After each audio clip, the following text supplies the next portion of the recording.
ക്രിസ്തുവേശുവിൽ എല്ലാ ശ്രോതാക്കൾക്കും സ്നേഹവന്ദനം. ഇന്നത്തെ നമ്മുടെ ധ്യാനത്തിനായി യോഹന്നാൻ എഴുതിയ 3-ാം ലേഖനം 9-ാം വാക്യം വായിക്കുന്നു. സഭയ്ക്ക് ഞാൻ ഒന്ന് എഴുതിയിരുന്നു, എങ്കിലും അവരിൽ പ്രധാനിയാകുവാൻ ആഗ്രഹിക്കുന്ന ദിയോത്രഫേസ് ഞങ്ങളെ അംഗീകരിക്കുന്നില്ല. പ്രിയമുള്ളവരെ, യഹോവയാം ദൈവം മനുഷ്യനെ സൃഷ്ടിച്ച നാൾ മുതൽ പ്രധാനിയാകുവാനുള്ള അഭിവാഞ്ച അവനിൽ പ്രകടമായിരുന്നുവെന്ന് ഏദൻ തോട്ടം മുതലുള്ള പ്രതികരണങ്ങളിൽ നിന്ന് മനസ്സിലാക്കാം.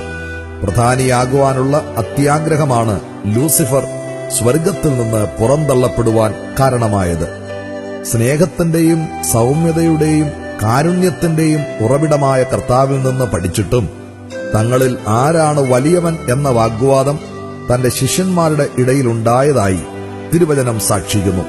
തന്റെ 2 മക്കളെയും കർത്താവിന്റെ രാജ്യത്തിൽ ഇടത്തും വലത്തും ഇരുത്തണമെന്നുള്ള യാക്കോബിന്റെയും യോഹന്നാന്റെയും അമ്മയുടെ അപേക്ഷ പ്രധാനികളാകുവാനുള്ള അവരുടെ ആഗ്രഹത്തിന്റെ പ്രദർശനമാണ്.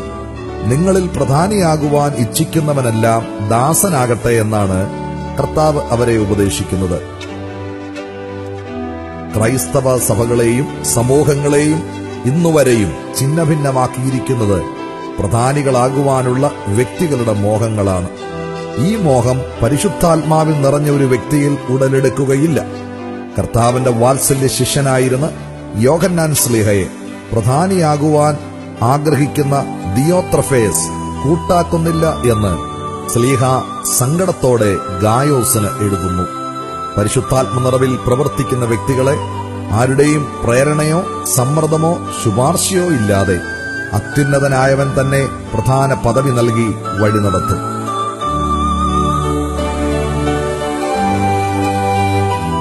ദൈവപൈതലേ, നിന്റെ ഇടവകയിലും ശുശ്രൂഷയിലും മറ്റും പ്രധാനിയാകുവാൻ നീ ഇച്ഛിക്കുന്നുവോ?